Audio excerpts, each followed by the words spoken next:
8 आणि 9 क्रमांक 8 आहे, सूचना क्रमांक 9 आहे. प्रश्न क्रमांक 9. त्याच्यानंतर प्रश्न क्रमांक 9. सभापती महोदय, हे खरं म्हटलं तर माझ्या गावातला हा प्रश्न आहे, पण मी फार जबाबदारीने बोलेल. पहिल्या प्रथम जे उत्तर दिलं त्या अधिकाऱ्यावर पहिली कारवाई करा. काय की मी हा विषय सीओकडे पण मांडला, सीओ पण फार कार्यक्षम असं वाटायला लागलं होतं आम्हाला, पण त्यांनी पण काय कारवाई केलेली दिसत नाही. तुम्हीच उत्तरात दिलंय. तुम्ही उत्तरात काय दिलंय की पाझर तलाव हा पहिल्या मध्ये आपण लिहिलेला होता, जनावर पीक आले पीक धुण्यासाठी वगैरे याचा वापर केला जात होता, तो होऊ नये म्हणून आपण त्या ठिकाणी बंदी घातलेली आहे. हा प्रस्ताव जेव्हा तयार केला त्यावेळेला तो पाझर तलावामधूनच पाणी घेण्याचा प्रस्ताव होता. तशा पद्धतीने एस्टिमेट मंजूर झालं. पहिला ज्या अधिकाऱ्याने एस्टिमेट तयार केलं, ज्याला मंजुरी दिली सीओ, त्या सगळ्यांची आपण चौकशी करणं गरजेचं आहे. चुकीच्या ठिकाणी प्रस्ताव जर तयार केला असेल आणि आता तुम्ही सांगितलं की त्याला बंदी घातलेली आहे, बरं एस्टिमेट मध्ये नसताना सुद्धा बाजूला विहीर काढली, म्हणजे त्या कॉन्ट्रॅक्टरांनी ज्यावेळेला ही तक्रार झाली गावातल्या लोकांनी, डेंगू आणि यांनी काही लोक आजारी पडले गावातली, तेव्हा गावातल्या लोकांनी उठाव केला. ती बंदी घालण्याचा प्रयत्न झाल्यानंतर मग त्यांनी तलाव त्या बाजूला एक विहीर काढली आणि त्याला सुद्धा तलावातला एक पाईप टाकला. किती बोंगळपणा चाललेला आहे. मी स्वतः त्या गावातला असल्यामुळे मी फार सिरियसली सांगतो, इथे चांगलं भ्रष्टाचार झालेला नाही. ती प्रस्ताव तयार करताना मंत्री महोदय 14 लाखाचा फिल्टर प्लांट होता, तो फक्त 1.5 लाखाचा बसवला. जुनी पाईपलाईनला ती पाईपलाईन जॉईन केल्याने नवीन पाईपलाईनची बिल काढलं 23 लाखाचं. आणि हे करत असताना विहिरीचा प्रस्ताव नसता मग त्या कंत्राटदाराने तिथं विहीर का काढावी? प्लॅन मध्ये एस्टिमेट मध्ये नसताना हा भ्रष्टाचार झालाय तर 100% झाला. पाणी अशुद्ध आहे का? 100% अशुद्ध आहे. या असलेल्या सर्व गोष्टीची चौकशी आता आमच्या जिल्हाधिकाऱ्यांच्याकडे आम्ही तक्रार केली, त्या लोकांनी गावानी, त्यानंतर सीओकडे तक्रार केली, पण काही झालेलं नाही. माझं म्हणणं एवढंच आहे, सचिव स्तरावर आपण चौकशी करून, आणि हे जे उत्तर दिलेलं आहे, मी फार लोकप्रतिनिधी म्हणून सभागृहात जेव्हा बोलतो तेव्हा फार लोकप्रतिनिधी विश्वास ठेवायला लागतो. जे चुकीचा प्रस्ताव हा जो अधिकाऱ्यांनी दिलेला आहे त्याच्यावर कारवाई करणार का, आणि जे याच्यात दोषी असतील त्याची चौकशी करण्यासाठी सचिव स्तरावर आपण त्या ठिकाणी कारवाई करणार का, आणि शुद्ध पाणी मिळण्यासाठी या असलेल्या 1.5-2 कोटीचा प्रस्ताव 2.5-3 कोटीची प्रस्तावाची योजना होती, परत 20 वर्ष होत नाही तुमच्या नियमानुसार, त्या संदर्भामध्ये आपण कारवाई काय करणार याचं उत्तर द्यावं.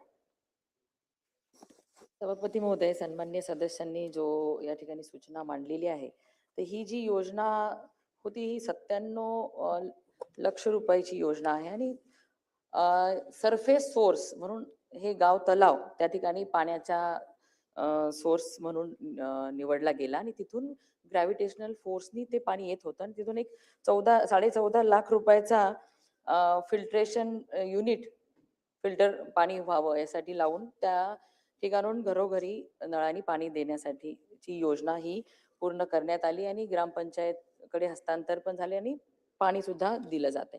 आणि आपल्याच तक्रारीच्या अनुषंगाने या ठिकाणी जिल्हा परिषदचे सीईओनी एक समिती, 6 सदस्यांची समिती नेमली, आणि त्या समितीने चौकशी केल्यानंतर अहवालामध्ये असं काही की दूषित पाण्यामुळे हे लोकांना आजार होतोय असं निदर्शनास आलेलं नाही. कारण की डेंग्यू सदृश जे आजार असतात तर ते साठलेल्या स्वच्छ पाण्यावरती मच्छर होतात आणि त्यामुळे डेंग्यू होत असतो. पण वॉटरबॉर्न डिसीज मध्ये जसं की कॉलरा असेल किंवा इतर काही बॅक्टेरियल ह्याच्यामुळे, तर तसे काही आजार ह्या परिसरातील लोकांना झालेले निदर्शनास आले नाहीत.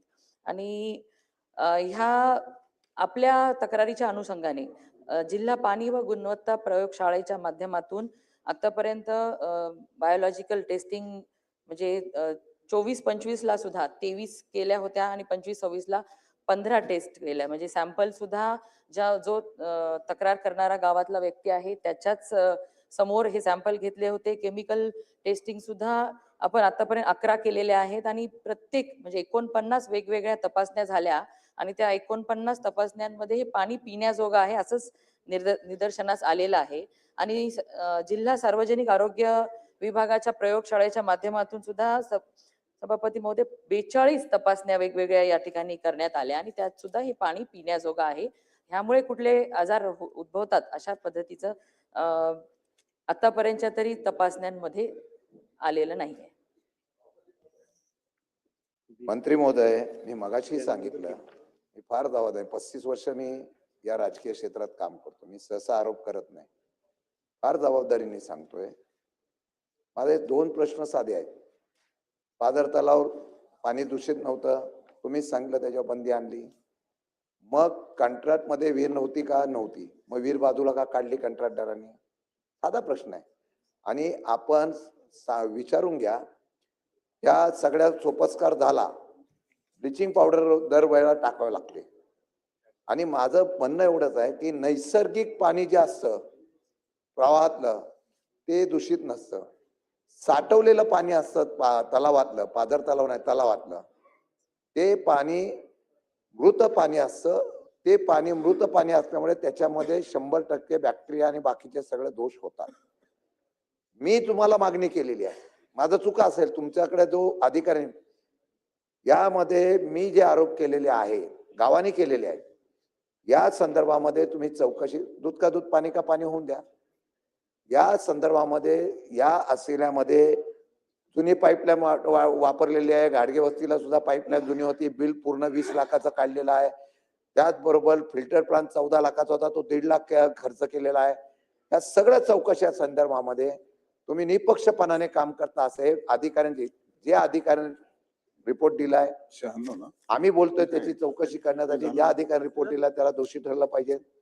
तुम्ही सचिव स्तरावर याच्या संदर्भात चौकशी करू, आम्ही बैठक घ्या, आपण चौकशी करून कारवाई करण्याच्या संदर्भात चौकशी करण्यासाठी आपण आदेश देणार का? एवढाच साधा प्रश्न आहे. त्यातून आम्ही पुरावे देतो, त्यातून जे काय होईल ते आम्हाला मान्य असेल. पण जर पुरावे दिल्यानंतर जे चुकीचं उत्तर दिलेलं आहे त्या सगळ्या अधिकाऱ्यांची चौकशी करून कारवाई करणार का? एवढंच उत्तर द्या मला. मंत्री सभापती महोदय, महोदय, सन्मान्य सदस्यांनी सांगितलं तर तलावामधलं पाणी फिल्ट्रेशन प्लांट मध्ये आल्यानंतर तिथे क्लोरीन वगैरे टाकून ते स्वच्छ करून घरी म्हणजे लोकांपर्यंत पोहोचवल्या जातं. तरी देखील सन्मान्य सदस्यांच्या जी सूचना आहे त्या अनुषंगाने एक बैठक लावू आणि परत एकदा सखोल तपासणी करण्याच्या सूचना आपण देऊ. कारण की जिल्ह्यातल्याच एका सक्षम अधिकाऱ्याच्या हस्ते करू किंवा मग बाहेरच्या जिल्ह्यातला.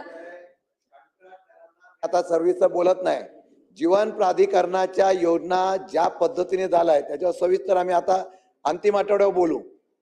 पण सगळ्या बोगस कॉन्ट्रॅक्टरला पोचण्यासाठी झालेले आहेत. आपण निष्पकार, तुमच्याबद्दल दोष नाही माझा, परंतु ज्यावेळेला अपेक्षा व्यक्त करतो, तुम्ही फक्त जिल्ह्याचे अधिकारी काही करू शकत नाही, सीओनी काही केलं नाही तर अजून कोण करणार आहे? तुम्ही सचिव किंवा आयुक्त कमिशनरच्या माध्यमातून चौकशी करा ना. जर त्यात असेल तर मी जाहीर माफी मागेन. सभापती महोदय, सन्मान्य सदस्यांच्या मागणीनुसार आपण विभागीय आयुक्ताच्या स्तरावरती चौकशी नेमू ह्याच्यामध्ये. ओके. अनुक्रमांक नंबर 9, सूचना क्रमांक 6, अनिल परब.